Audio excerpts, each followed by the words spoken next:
বাজার থেকে জ্যাম কিনে তো আমরা সবাই খেয়েছি, তবে বাসাতেই যদি বাজারের মতো জ্যাম করে খাওয়া যায় তাহলে কিন্তু অনেক বেশি স্বাস্থ্যকর হয়। আসসালামু আলাইকুম এভরিওয়ান, আজকের রেসিপি কাঁচা আমের জেলি।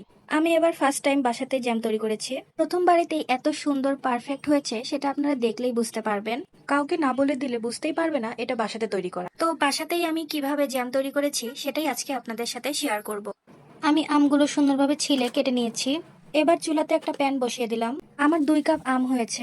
2 কাপ আমের জন্য 4 কাপ পানি লাগবে, অর্থাৎ 1 কাপের জন্য 2 কাপ পানি, আর 2 কাপের জন্য 4 কাপ পানি লাগবে। অল্প একটু লবণ দিয়ে সিদ্ধ বসিয়ে দিতে হবে। 15 মিনিট পর দেখতেই পাচ্ছেন কত সুন্দর সিদ্ধ হয়ে গিয়েছে। আমি একটু দেখিয়ে দিচ্ছি। খুব সুন্দরভাবে সিদ্ধ হয়ে গিয়েছে। এবার হালকা হাতে সবগুলো আম ম্যাশ করে দিতে হবে। আমি 4 কাপ পানি শুকিয়ে 2 কাপ করে নিয়েছি। এবার আমি ছেঁকে নিব। আমি শুধু আমের পানিটুকু নিব।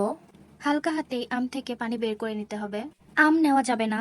এই আমটা আপনারা ফেলে না দিয়ে একটা চাটনি তৈরি করে ফেলতে পারেন। আম থেকে আমার ঠিক 2 কাপ পানি বের হয়েছে। 2 কাপ আমের পানির জন্য 2 কাপ চিনি দিতে হবে।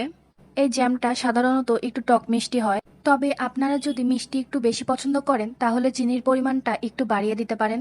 মিডিয়াম আঁচে ভালোভাবে জাল করে নিতে হবে। চিনি দেওয়ার কারণে উপরে এরকম সর জমতে পারে। এটা আপনারা এরকম ছাঁকনি দিয়ে ছেঁকে নিতে পারেন। আপনারা যতটা পরিমাণে স্বচ্ছ রাখবেন জ্যামটা কিন্তু ততটাই সুন্দর হবে দেখতে। কিছুক্ষণ জাল করে নেওয়ার পর আমি ফুড কালার দিয়ে দিচ্ছি 2-3 ফোঁটা। চেক করে নিতে হবে জ্যামটা তৈরি হয়েছে কিনা। একটা পিরিচে জ্যাম নিয়ে যদি দেখেন যে 1 মিনিটের মধ্যে জমে আসছে তাহলে জ্যামটা হয়ে গিয়েছে।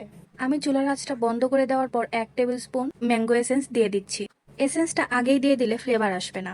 গরম থাকা অবস্থাতেই আপনি যে পাত্রে সেট করতে চান সেই পাত্রে দিয়ে দিতে হবে। কাচের পাত্র হলে খুব বেশি ভালো হয়। জ্যাম নিয়ে নেওয়ার পর ঢাকনা লাগানো যাবে না। এটাকে রুম টেম্পারেচারে 5 থেকে 6 ঘন্টা জমতে দিতে হবে। 5 থেকে 6 ঘন্টা পর দেখেন কত সুন্দরভাবে জমে গিয়েছে। দেখেন উল্টা করলেও পড়বে না। আমি কিন্তু সম্পূর্ণভাবে ঠান্ডা হওয়ার পর ঢাকনা লাগিয়েছি। একটা ব্রেডে জ্যাম লাগিয়ে দেখাচ্ছি। দেখেন কত সুন্দরভাবে উঠে আসছে আর কত স্মুথ হয়েছে। একদম কিন্তু দোকানের মতো স্বচ্ছ হয়েছে। দেখেন কত সুন্দর হয়েছে।